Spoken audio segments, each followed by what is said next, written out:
Hello, hello, hello, and welcome in to Bear With Us on the Bear Claw Media podcast feed. I am Chris Bolin, joined as always by Ben Schleiger, and we are brought to you by Crave Hot Dogs and Barbecue in Greeley, offering savory barbecue, great all-beef hot dogs, and a self-pour beer tap wall. Great for a night out or just to hang out with friends. Stop by and hashtag Beat the Craving today. Ben, this is a bit of a special episode for us. This is only the second one of these Bear With Us that we've ever done where we get a recap a UNC win. 17-3 over Division II Chadron State. So let me ask Ben, buddy, how you doing? Fantastic. It's great to have him win. Obviously, there's some grimy details we got to work out. And, Peter Costelli is lost for the year. So, unfortunately, don't have him going forward. But even according to some officials, it might be at a better driving spot. And that was a crazy thing here. But overall, we got the win. It was ugly. Our offensive stats don't look better, but hey, like I was interviewing coach at the end of the game, shout out Pirate Radio. We got two of us on the call for them now. As I was asking coach, how does it feel? First home win since 2022. Which is just crazy. Which is just absolutely crazy. Like ever since we've been doing this podcast, there's been pretty much zero success. And that Weber State win last year, while exciting, was on the road. So, not a ton of opportunity to celebrate that one here in Greeley. But you're right. First and foremost, the win is 1A, but Costelli going down is 1B. You can't really talk about this game without that, because second year in a row we lose him very early on. This one just a weird one, kind of scamper out along the right sideline, got the first down, tripped up by his shoelaces, and just probably, I think, landed on the football more so than anything else really, and just snap. There goes one more season for Peter Costelli. Yeah, it really is an issue. It's just like we are known for hurt quarterbacks and like season-ending injury quarterbacks. I mean, that's not where you want to be. You want constant, solid leadership, and you can't have that if you can't be on the field. No, but I guess now all signs seem to be that they are turning to Eric Gibson Jr., the JUCO transfer. Probably should have known this before yesterday, but undefeated at JUCO last year. Spent time as a wide receiver at LSU, so he's been at just about every level of football at this point. Came in, had one really nice completion down the sideline to Carver Cheeks that, Ben, I know we were talking about, a nice 30-yarder, and he had a couple rhythm plays. He honestly looked very similar to Costelli. Am I wrong in that? He looked kind of like the same quarterback, more or less. Like, they didn't ask him to do much, but they weren't really asking Costelli to do much before he got hurt either. I mean, I think that's half the problem, is that the quarterbacks were not being asked to do very much, and it really showed. Like on the stats, really we didn't differentiate ourselves from Chadron much besides the whole final score portion. So besides that, really the yards were similar, and everything was pretty much similar except for third downs. Third downs is where we caught them off guard. But honestly, like either way we put it, the starting quarterback did not look great. I mean, Costelli was 6 for 12 for 92 yards. Sure, he got a touchdown because he got a corner beat on the edge with Monroe, so had a nice 60-yard touchdown to Monroe, but like it was not as crisp or clean as I think anybody wanted to see, especially against a D2 opponent. The 30-yard pass, definitely kind of similar situation for Gibson. It was a beautiful, crisp pass that just went only to Carver Cheeks. He did a great job hauling it in and getting out of bounds. But besides that, I mean, 2 for 3 for 9 yards, not breaking the bank there. So overall, UNC quarterbacks were 9 for 16 for 131 yards and a touchdown. That's not jumping off the pages as a hot and fiery offense. Yeah, we last year that honestly looks like a stat line that maybe Keone would have thrown for last year. Maybe a little bit better than we were seeing last year, so that might be a bit unfair. But something we didn't mention, literally the play after Costelli got hurt, rain delay or lightning delay, I guess, cost about, I don't even know how long was that, Ben. It was maybe hour 15, hour and a half by the time they called the game off, or they got the players and fans off the field out of the stadium to the time they got rolling again. I think there was a little optimism for the UNC coaches that maybe Costelli would be able to come back, and because I know he had the wind knocked out of him when he did come off the sideline. But then they got the news during that rain delay that he was not going to be back, not only this game but for the year. And it was, though, like Lamb put it very well in the post-game press conference. This game wasn't a game or ever really in doubt, but it was always one play away from being a question mark, you know? Like if Chadron had scored one touchdown, then all of a sudden this looks a lot different. Yeah, no, this is definitely too close. And I think the other thing is, coming out of the rain delay, it should have been they got colder and we had a chance to extend the lead by quite a bit. And all that happened was a field goal, albeit a well-earned field goal, but like, it's just, Costelli was able to get 2 touchdowns in the first half. I mean, I would have rather that we saw a lot more yards and a lot more tallies in the score column. It just seemed like if Chadron's not a top 4 RMAC team this year, I think we're in trouble when it comes to Big Sky play. Yeah, and there is a level to the defense. Only giving up 3 points is great, but it really was a bend don't break type of thing where Shadron had no issues for the bulk of the game. I think they won the time of possession. I'm trying to get the stats to load here on my brick of a computer, but I think they won the time. They looked like I don't want to say they looked like the better team, but it didn't look like they were playing up a level. And I kind of go twofold on the bend but don't break thing, where that is what you want out of your defense, and if you can hold teams to field goal attempts, you're going to be in a good shot or in a good spot. But it also, like I said, that Chadron didn't have any trouble moving the ball from like their own 20-yard line to UNC's 20-yard line, and maybe, but UNC made plays when they had to Saturday, and that has not really been the case. They've always been on the other side of this, where we're like, wow, we actually put up a decent fight in this game, but just the key plays didn't go our way. So there has to be something to be said about being on the other end of that particular phenomenon too. Right, time of possession was a minute and a half in Chadron's favor. I don't think it felt that way. I think it felt much more skewed, just like you were saying, because it seemed like their offense was always on the field and we're just out there slowly, stopping the bleeding and whatnot. UNC got it done, and the defense did do a great job. I mean, 3 for 11 on third down conversions shows just how much the defense was out there getting stops and whatnot. The concerning thing for me is Chadron was in the red zone 3 times and we were in it once. Of course, we capitalized with ours and they only were able to get away with a field goal for theirs. But the fact that they were able to get down there and we weren't able to force it down there more, I'm glad that we got to see Blumentritt and that he has a hell of a leg and that Willig has a great leg too, but also it's just, we should be trying to get all of our wins scoring wise from outside the box.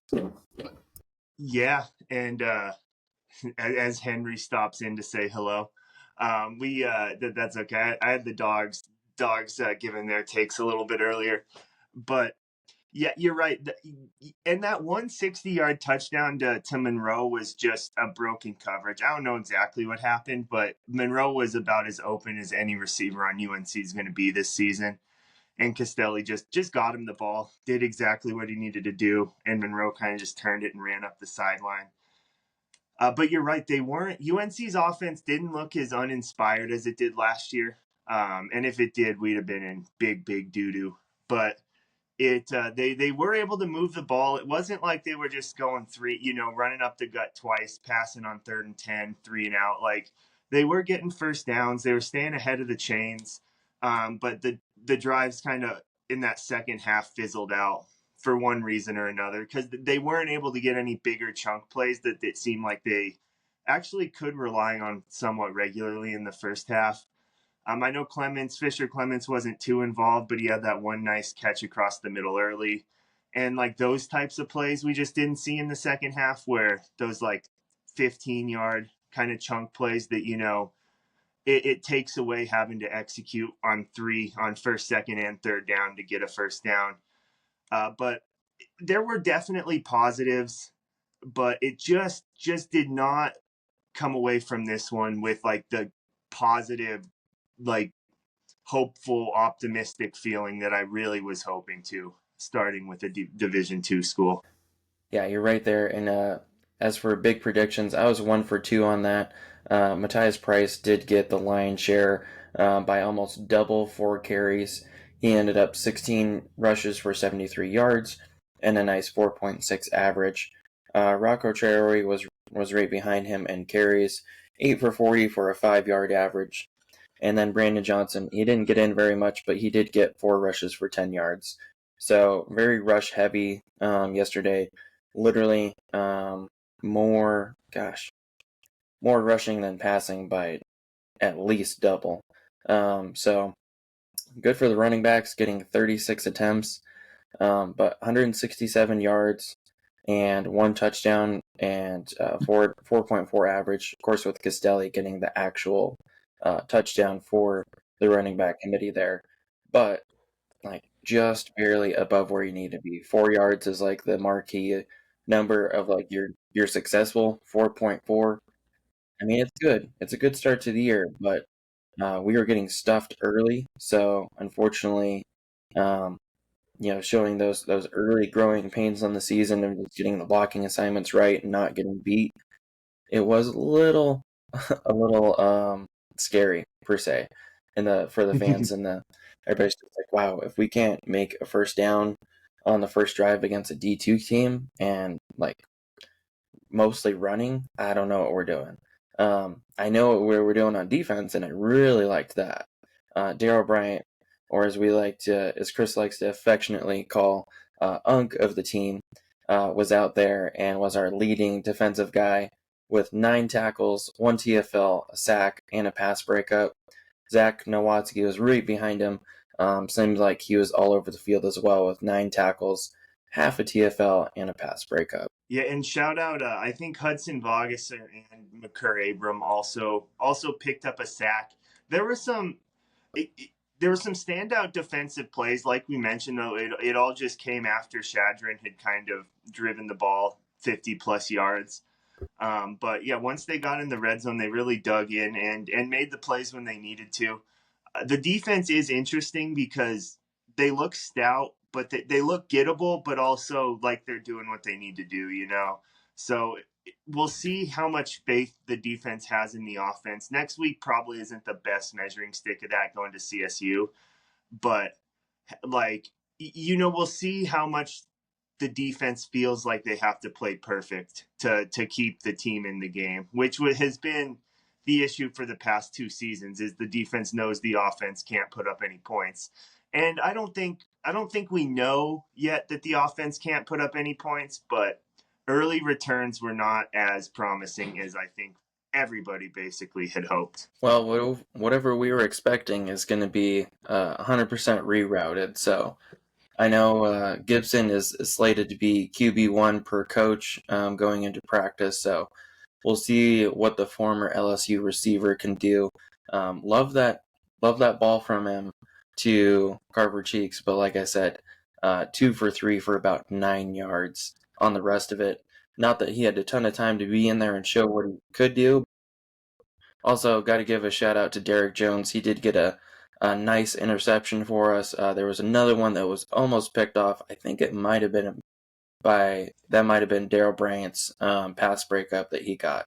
But Derek Jones got our lone interception of the day. and didn't hear from him a lot, but I think he was in the right place at the right time, so DJ Ralph didn't feel the need to throw his way too much. Also, do want to give a shout out to DJ Ralph, the San Diego State drop down at Chadron, played really well. Him and good old Tommy Thomas, the name of names. But he didn't play like a Tommy Thomas. He played like an insert wide receiver name here. He had, I think, what was it, 7 catches, 100 yards. He was the primary kind of their gadget player. A lot of like sweeps. He started in the backfield a lot. A ton of RPO stuff where he was just a simple slant, where I think he did a lot of his damage. But he's shown why he was an all RMAC preseason selection. So just wanted to give some flowers to a couple Chadron players who did they played well. They looked like they had a couple penalties early, but Chadron didn't beat themselves. I will say that they did. They executed. They did the things they needed to do to stay in this one, and they just couldn't get over that hump when they got to the end zone. Yeah, I mean, shoot, like having a tipped punt on either the first or second drive, that was scary. It's like, wow, these boys really came to play. They're really getting after it. Whether they took advantage of somebody who doesn't have that much playing time or just made a great play, definitely kudos in their book. They probably got an attaboy at practice for sure. Also, Tucker Peterson did not get an interception like I predicted, but he did get 5 tackles and was really good at being a communicative, kind of like one high safety. So I think he did a good job limiting the downfield stuff. Obviously, it wasn't him, but his corner did get just absolutely burned by Monroe for that 60-yard touchdown, which also, like, shout out, it might have been Jesus, our great photographer, but whoever got that footage of the pass just dropping down, you can at least find it on Instagram. That was a great viewpoint of that whole pass play developing. Yeah. Was that, see, maybe we kind of were watching that play different. I didn't think the corner got burned. I think somebody like missed an assignment and was in the wrong spot, or somebody fell down. Maybe he fell down because like it didn't look like it just looked like Costelli was like, oh shit, he's wide open, let me just get him the ball, but that kind of leans into my bold prediction. I thought Monroe would have 100 yards through the air. 69, I believe. He was still the leading pass catcher. Carver Cheeks actually got more targets, but Monroe had the yards, all on the back of that 60-yard touchdown pass. But yeah, you were something interesting that coming in, I think we saw this differently, but Traore was pretty clearly running back too. It felt like I think he may have even.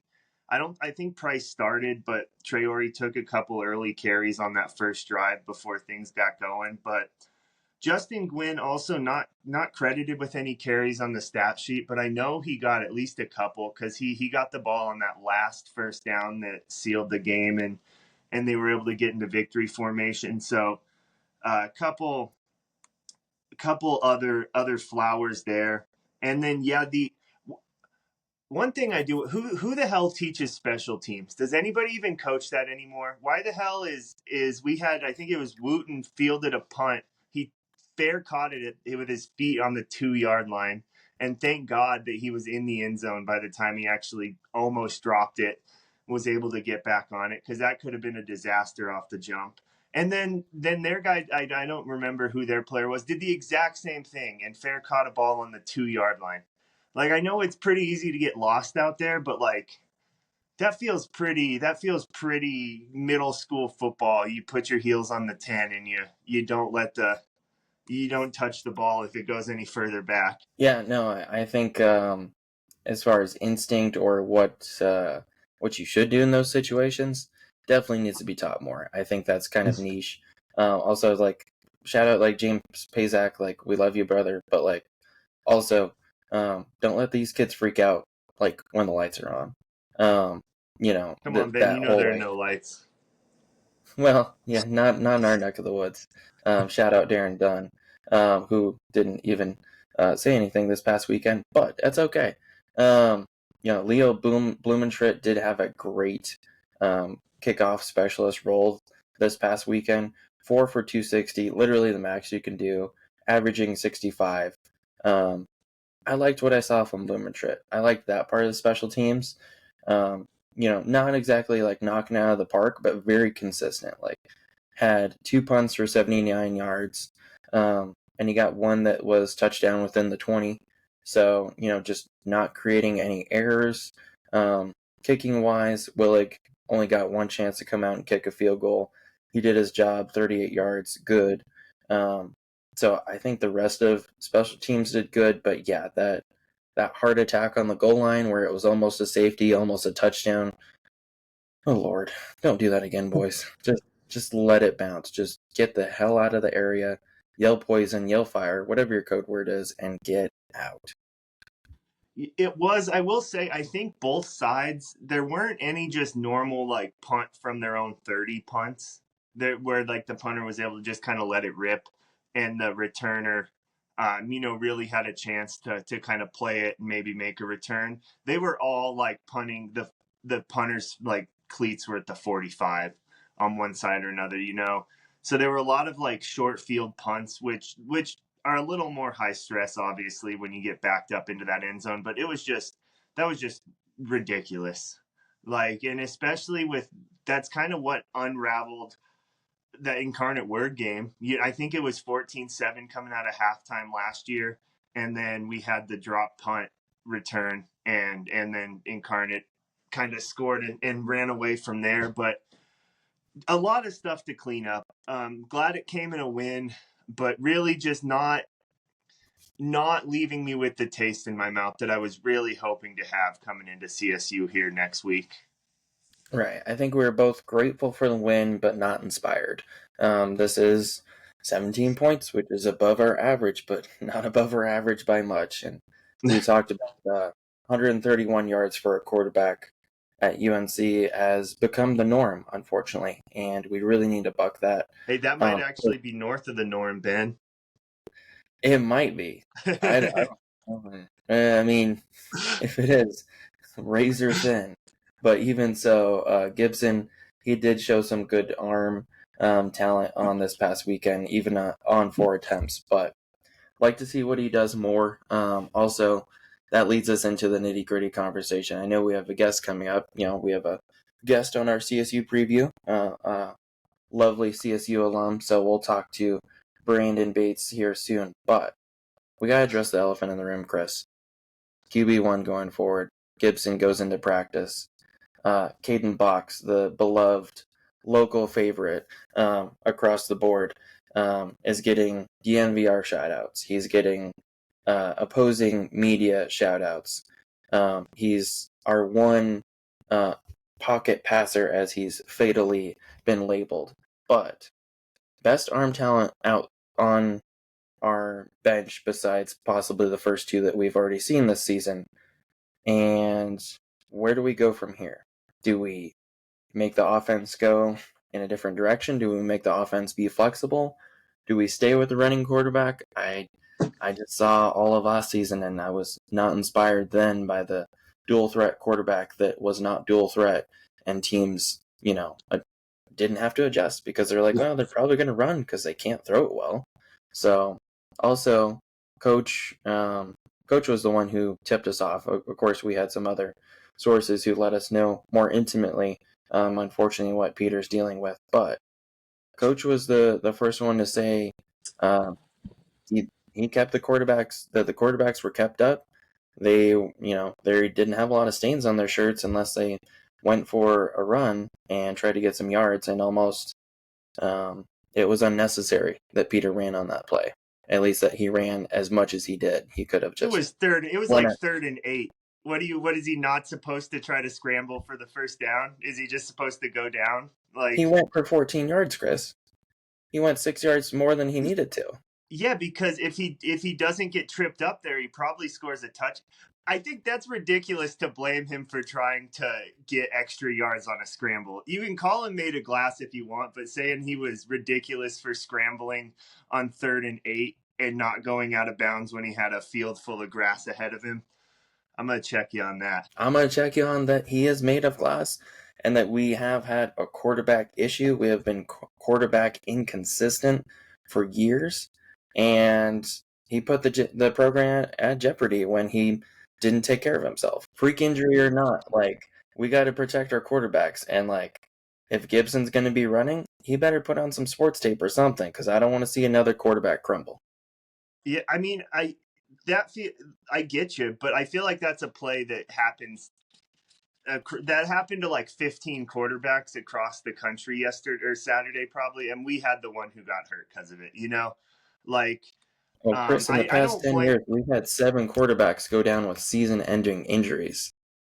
Yeah, It but it seems like a problem of not protecting quarterbacks here. 6 of those are two. Like 6 of those are the same 2 quarterbacks, though. Like it's Jacob Knipp and Peter Costelli. Like, They of all people should know best. so I don't know. I get what you're saying, and it sucks for Costelli because again, just can't stay out of his own way. Basically, his body just let him down once again. Um, and I think there was like a big kind of uproar on Twitter for like calling for Caden Box, which, as if you've listened, we're Caden Box fans. Um, and I just don't see it. Like, what if of everything they've done the past 2 years, nothing leads me to believe that he's going to be the starting quarterback. Like, not.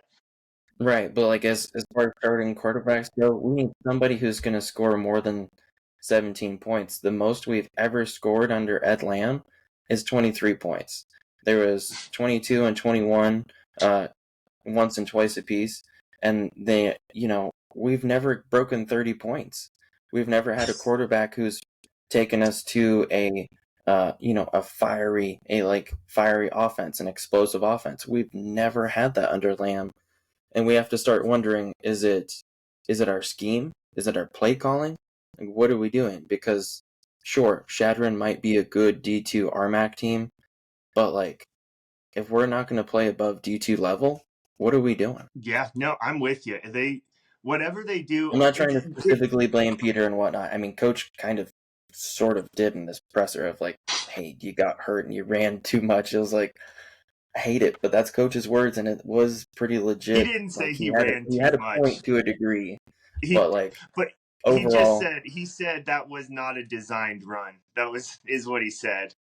it's passing the blame. But either way, we need to pass the blame to how do we get above 17 points and 131 yards, especially if we're playing down a level per se. Like it's a win, but it doesn't get people giddy. I mean, not trying to be a downer. It's just like the next 2 weeks are going to be rough anyways. Of CSU's, picked favorably in the Mountain West, so definitely going to be playing for money there. And South Dakota, they got blown out by their money game, but still they've been picked in the top 25 for FCS as well. So next 2 weeks is more so of health and figure out the scheme. But going forward, there's winnable games out there. I mean, Portland State hasn't scored points yet this year. Houston Christian is a gettable game. Idaho State is all over the map, so there's still gettable games. But if we don't figure out an identity of being better than a 14-point average and 125 yards as quarterbacks, we better hope those running backs, eat some concrete and bulldoze people. Yeah, that's it. I like the next 2 weeks. I'm afraid are going to be very uninspiring as well. Hopefully, we learn something about the quarterbacks. I am hopeful for Gibson. I think like he was of like kind of the contingent of running quarterbacks, like quote unquote running quarterbacks, like the Costelli, Levi Durrell, even Luth. Gibson was my favorite outside of Costelli there. So I don't hate to see them go with him, but if we get if we score like maybe 10 points next week and the offense looks a lot like it did this week, I don't think there's going to be much optimism from anybody outside of the program. I think everybody's kind of like they're just like fed up feels like too harsh of a word, but I think it's accurate. And like I know it's like it's not your fault that your quarterbacks keep getting hurt, but we need a competent offense, man. We just need something to be excited about. Yeah, just even when things go wrong, you still have to have a contingency plan. And that contingency plan has to not be made of Swiss cheese. All right. Well, let's I think that was a pretty solid recap. We have Bates joining us for CSU preview here in week 2, so let's take it to him. And joining us now is CSU alum, current CSU employee, former Fowler High School graduate, Brennan Bates. How you feeling after a pretty solid effort against Washington Saturday night for CSU? I think the cautious optimism remains. For the most part, I was at a wedding, so I didn't watch the game as closely as I normally would have. It's also I did not have a very strong idea of what Washington was prior to the game, so I wasn't super sure what to expect. I thought the team acquitted themselves well. It was tied 21-21 going into the fourth quarter. Washington is not Ohio State, but they're still a Big Ten team. Their running back, Coleman, was in a lot of polls of first team preseason Big Ten running back. Their quarterback is excellent. Denzel Boston, the wide receiver that Moss, one of our guys on a PI, is also legit. So it was encouraging to throw punches with a team like that. A lot of the concerns that I have are concerns I'm not terribly shocked by, but the other side of that coin is a lot of the things that I was like, I'm cautiously optimistic about a XY position group. A lot of that held true too.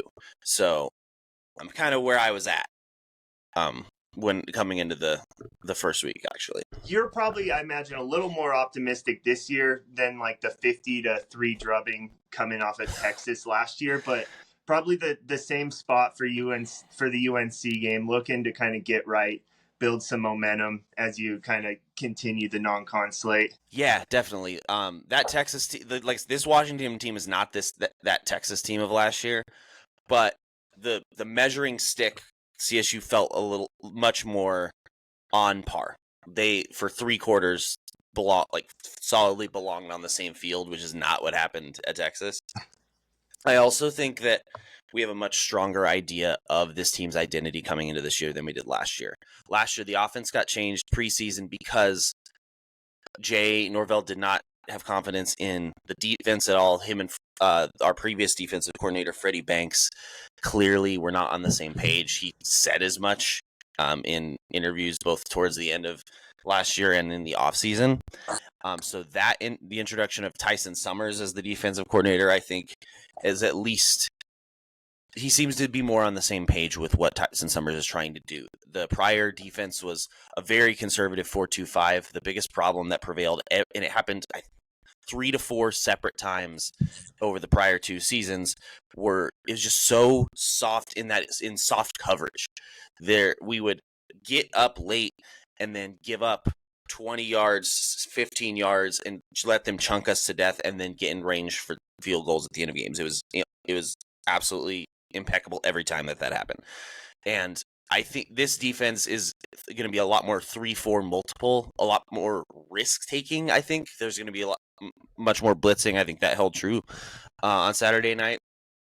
But so there's going to be at least once or twice over the year where we're like, how'd that happen? There's no one within 20 yards of that guy. But I also think what this team desperately needs from defense is turnovers, which we did not generate nearly enough of last year. Turnovers and sacks.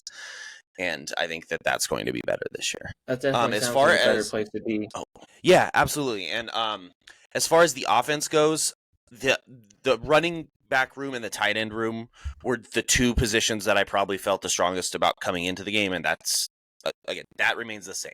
I was extremely impressed with Jalen Dupree. He was a true freshman last year who we were all excited about. He's the running back that if there's a guy in the room who you need to carry the rock 25 times in a game, it would be him. 6 foot 210, looks the part, a lot of burst. I think he's comfortably taken the number one running back role. Justin Marshall, we didn't see a ton of him on Saturday. I still like his vision, his speed. I just don't know that they see him in a volume role. I think it's going to be some combination of him and then Lloyd Avant, who's a transfer in from Tulsa this year, who are a little not quite scat back, but just a little bit more built in that way. I think Jalen Dupree's going to carry the rock the majority of the time. He was awesome in the first half. I'm not sure. He only got the ball like 4 times in the second half, which I'm not sure what happened there. I try not to comment too much on like carry distributions and stuff. I don't know what's going on back there. It was interesting though, just after having I think like 85 yards in the first half, that we didn't really see much of Jalen Dupree after that. And then the tight end room, Jackson Warren, who was actually here last year, but hurt his knee in camp, and we didn't see him the entire season. A legit 6'7" former quarterback. I think he's going to be a terror just up the seam in this offense. He looks 6'7". I think he's listed as 6'8" in the roster, so I'm just taking a requisite like inch off of that. But he is humongous, and I think he's going to a guy like that is really, really going to help BFN. Unfortunately for the BFN experience, we did he had good moments too, but we did have one instance of just what we've seen the last 2 years, which is the pressure coming off his back foot, throw it up, throw. Seen that movie before, so it was a little discouraging to see that in an important moment in the fourth quarter. But the offense as a whole, I thought was okay. And I think that especially when we're not playing Big Ten defenses, I think we're going to be able to run the ball. I think the tight ends, we didn't see much Rocky Beers, which I know I was interested in, but Jackson Warren I think is as promised. So Rocky Beers may be a change of pace more than anything, but I wouldn't be surprised to see some 12 personnel, especially as they start to run the ball more. The wide receiver room has depth. There's not a Torrey Horton in this room by any stretch. I mean, he just took the number 3 starting job in Seattle, so there's definitely not a Torrey Horton in this room right now. But I like the depth a lot. I think Jordan Ross is the guy that stands out to me. He's a sophomore from SoCal. He stands out to me as the most likely to really emerge as a true number 1. But I think it's going to be a lot of just, flavor of the week with the wide receiver room, whatever matchup we like. Taylor Neer's a transfer in from Northern Arizona who was recruited initially by CSU, but ended up at NAU via New Mexico and now is back. Kind of a big body guy, 6'2". And then Tommy Maher, who is, insert every scrappy gym rat joke or whatever you want there. The dude is always open. He catches everything. And I wouldn't be surprised if he led this wide receiver room in targets this year. There are 2 4-star transfers on the roster. I don't know. Armani Winfield, who's a former 4-star transfer from Baylor, kind of buried on the depth chart right now. I think that it seems like there's a reason for that. He's, with the ball in his hands, electric. There was 2 or 3 instances last year where he really popped. But I also think that there's reasons for that, clearly. I know that some of the cited reasons from insiders who are actually at practice is like a lot of the route running and hands and consistency and some of those things. So I'm interested to see where he ends up at the end of the year. We haven't seen Kojo Antwi yet. He is a 4-star transfer from Ohio State. Obviously quite a room over in Ohio State. I don't know that's him not playing may not necessarily be an indication that he is bad based on that room. But he sustained an Achilles injury last fall that he's like per them like 90% of the way back. I'm not surprised he didn't play against Washington. I'll be interested to see when we get an appearance from Kojo. Okay, so this is the 4th year of Norvell for you guys. Just watching from as an outsider on Twitter, it seemed there was a conversation actually we had early last year where it was like I was basically saying I really love Ed Lamb the guy. And it's hard. He's making it hard to like support Ed Lamb the football coach.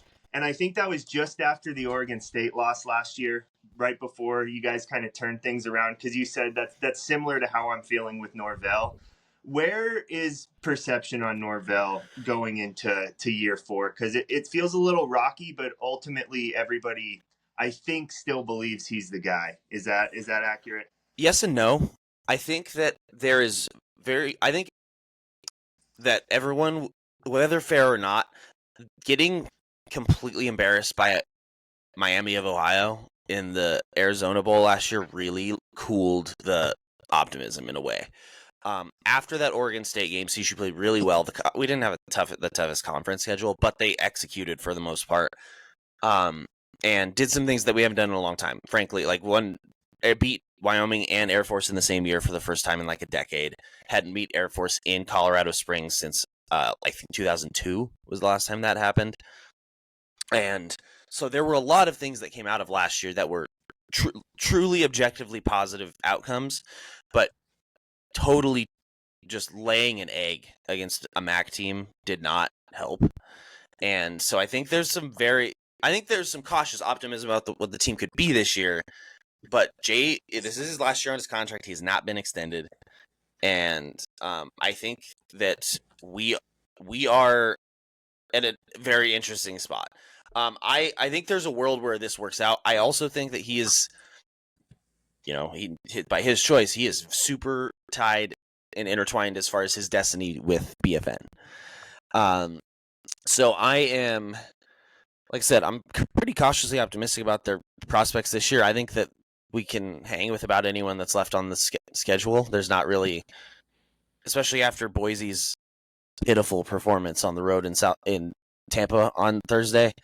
I am optimistic about the team this year, but there's a lot of ways this could go in terms of like Jay sticking around or not. I do think that expectations are going to be pretty strict. If they don't play well, if they come out of September 2-2, a bad 2-2 or 1-3, I think it's going to get real hairy, particularly with the Washington State game on the 27th, because that is a peer now. That is, as of July of this coming year, that is no longer a power conference matchup. That is a team you are playing home and aways with in basketball and you are tied to. So it's important that we put a good foot forward in that game in particular. I'll let you get a question in here, Ben, but it's just crazy to see how different of worlds UNC and CSU are living in athletics wise, just 15 miles down the street. We on the as you have let Norvell probably rightfully go into his last year of his contract, we extended our 1-22 coach. I didn't know that they extended Ed Lamb. Apologies for my lack of knowledge there. I did not know they extended Ed Lamb. No, yeah, they extended him last offseason, so he still has 5 years on this deal now, which after Chadron, it looks a little more gloomy than maybe going into the year. So I know that there was a quarterback injury in that game. Not to rehash your whole previous segment, but how do you feel about like the team strengths and weaknesses going forward? I know that you obviously are going to have a new quarterback. Do you know much about the guy who is going to come up and start? I think it's definitely fractured. Social media is definitely clamoring for the local kid that's kind of like the fan pick. The fan pick's not getting the reps that he deserves in practice, so that's a bit of a long shot at this point. Right now, former receiver at LSU, Eric Gibson, is the guy. As Chris likes to say, he's undefeated at JUCO, which, take that for what it is. That's could be good or it could be bad, but kind of like how Chris was saying, we've been intertwined to Peter Costelli, and he goes down for a second season. So we've been betting the farm on him for almost 3 seasons now, whether injury or eligibility, and it's just it just hasn't really panned out on our favor. The one win that we did get last year didn't have Costelli involved, and this year it had him involved for about 70% of the game. So a little bit up and down. Definitely curious what your guys' perception of BFN is going into the season, because obviously, like you said, Big Ten opponent, it's understandable he has this kind of stats. I think we're in the opposite boat of we played down a little bit and we had about the same level of stats, 50% completion, not where we want to be, touchdowns or yards. Kind of what's the feeling, what's the flavor of BFN so far? Is it make it or break it for him this year? Oh, yeah. 100%. Last year there was the first year there was slack because he was a freshman. Like he came in the previous year under Clay Millen, took the job, and then his first start was in Boulder for the 23 showdown. So that year was, I think, just blanket to a degree. He's a freshman. Let's see what happens. Last year they changed the offense on him. It truly 3 weeks before the season started, essentially. Like because they didn't trust the offense. The offensive line was huge, and the running back room was deep. So they're like, actually, we're gonna, instead of doing the air raid, we're gonna pound the rock. And they made that change 3 weeks before the season. He definitely looked uncomfortable. Even the UNC game last year, that wasn't exactly an ass kicking. That was a game that hung around for a long time. And BFN didn't look. He just was missing things. It was very evident he wasn't comfortable in the offense. He's had a full offseason with this offense now. He was at Manning Passing Academy and stuff. So I think all of us are sort of expecting it. This is kind of when it has to happen. I don't know who would start behind him. There's not really competition nipping at his heels in that way to push. But I think everyone else's expectation is this is kind of when it has to happen. Right. That was my other question, and you kind of answered it right there. Is just, if not BFN, who? Because everybody on the roster, besides the one kid from Lecky, Utah, is undersized per se for kind of the competition going into, and it just doesn't seem like, besides maybe the Virginia Tech transfer, the Akron transfer, besides Taj, not sure what you guys have there. Taj is gonna have packages. He scored a touchdown on Friday or Saturday. He's going to be the Taysom Hill role. I don't think that if he's starting, I think that we're probably not in a great way, simply because that means that things have gone very wrong, either injury or just utter disaster. I really like the idea of Darius Curry, who's he's small. He's 5'10", but also if he could move like he can and all those things, he would not be on this roster. He would, because he went to Long Beach Poly, super mobile, and if he was 6'2" and could do all those things, he'd be on UCLA or USC instead of on our roster probably. Brousseau is a safe backup. I don't view him as someone pushing BFN for the starting job. I think, for better or for worse, this year is Braden Fowler, Nicolosi, or bust at quarterback. I think the way you mentioned that Norvell is very closely tied into BFN is actually pretty similar to Ed Lamb and Peter Costelli, because Costelli's been Lamb's guy. I think he came over with him in year one, still fighting transfer kind of eligibility restrictions, so he wasn't able to play that first year. But he wasn't named the starter from day one of camp, but it felt pretty obvious that he was going to be the guy last year. Same coming into this year, and I think that's probably especially, I can't really speak for you, Ben, but I imagine the people following it pretty closely, that's why yesterday hurt so or Saturday felt so shitty. It was this was supposed to be the hope, whether we kind of believed he was the guy or not. All the chips were pushed in, and it just feels so much like deja vu to last year that it's an icky feeling, a very icky feeling around the program right now, at least from everyone I've talked to. But then, okay, so you kind of touched on it. This isn't really a CSU UNC preview, because there's probably not a ton of point to break down your offensive line versus our D line. Spoiler, I don't think that one's going to go super well for UNC. The offensive line came together okay. So lost 3 starters from last year, so some turnover in terms of the cohesion. I think they'll be okay. The offensive line averages 6'3", 315. I think they're going to be able to run the ball. They moved the ball consistently on the ground against Washington on Saturday. We'll see. I'm really curious to see what it looks like when we have to straight drop back and do that all the time. But if CSU can run the ball, this offensive line is going to be fine. The left tackle or left guard in particular, Tanner Borley, he's a Valor Christian kid. 6'7", 325. Like if we can just run power behind Tanner Morley, I think we're gonna be okay. Yeah, I think UNC's offensive line was supposed to be a strength coming into the season. After it's been a weakness the past couple years. They weren't really. They ran the ball decent against Chadron, but it wasn't as much as I was kind of hoping and expecting, honestly. So I think it'll be interesting against CSU, especially on a backup quarterback already. Knowing they're probably going to lean pretty heavy into that run game. So if UNC is not able to run the football, I think we'll find out pretty early, and this one may be pretty bleak from pretty early in the first quarter. I do think that's the weakness of CSU's defense. Excuse me. The defensive tackle room is probably the room with the most questions, the most questionable depth, particularly with that being the main injury that we had in the Washington game. Gabe Jones, New Mexico State transfer, went down. So we'll see the word on him.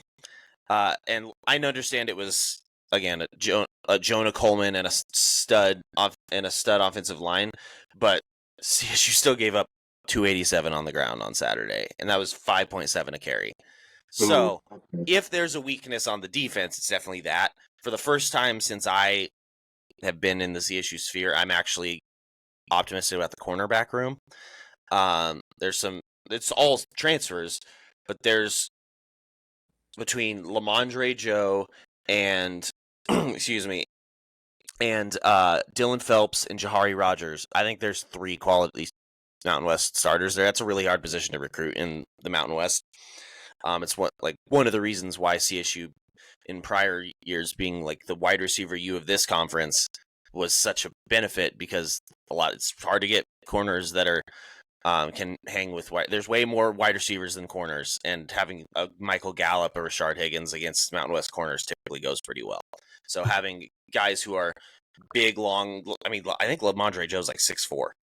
Like there's some real cornerback size on this team. That's also probably the true freshman I think is the most intriguing is John Smith at left corner. I think has a chance to really run things. And then the edge rusher, so Jaquez Evans, they call him Donut. But he's like the kind of edge rusher, if he gets the sacks, could like be a Mountain West Defensive Player of the Year. He followed Coach Summers from Western Kentucky at a cup of coffee at Baylor, but ended up back here. And I'm very intrigued by the prospect of him. I really like the linebackers as a whole, though. Jacob Ellis is a grad transfer from Iowa State, a name that was like, late round NFL maybe pick last year. Ended up just grad transferring. And then Owen Long, who's a sophomore captain, had 13 tackles on Saturday. I think though that's the centerpiece of the defense, is that linebacker room. Okay. And I think I have my answer, given that you have not mentioned his name and you've gone through about 2 or 3 deep at most of the positions. Van Shield, is he going to factor into anything at CSU? Is he just kind of probably not? I would say that he's probably behind 5 or 6 guys in the running back room right now, or 5th or 6th, probably not behind. But the 3 guys that I named were the 3 that were listed at the top of the depth chart on Saturday. Also, the only 3 we saw on Saturday. Keegan Hollis, has been injured, really, really struggled to stay on the field, but got the ball against UNC a bit last year. He's a converted wide receiver from Cherry Creek. I think he's going to have a chance to maybe see the ball this year. I don't think we're going to probably see Van, unless, in fact, now that I'm looking, I pulled up the roster to look. I don't see Van Shield on this roster, so that's a good indicator of how much Van we're probably going to see. Okay, yeah, that one felt like it was just I don't know. It felt like he could have done more here, but also it didn't feel like he was going back to CSU to really like be RB1. It felt more just like a comfort move, maybe academic. So I was saying, I think he might have come back to get a degree, honestly, which good for him. I got love for Van because we really needed him when he came in a couple years ago. like good pass pro, but there's a lot of speed and a lot of dynamic running backs in this room right now. Like I said, I think it might be the best team room on the whole roster. So okay, so then kind of wrapping up here, what from a CSU perspective are you looking for Saturday? What would you like see that would make you happy? Respectfully, an ass kicking. I especially like with the quarterback situation and losing your quarterback, I'm like, I kind of expect this team to eat on Saturday. We are to the point with this coaching, with this coach and with this process that I think my expectation is like when you have a team like when you, like I think it's fair to say that UNC is a team we should beat soundly, and I fully hope to I want Jackson Brousseau in late in the game. I think is truly where I'm at. It's very important for this team to start strong. That our conference schedule is not throwing us the same bones that we got last year. We got to go to Boise in November. We have UNLV again. We have all these things. So it is really important for this team to start strong, and being iffy and letting a team hang around that maybe shouldn't is not the way we need to start the home slate.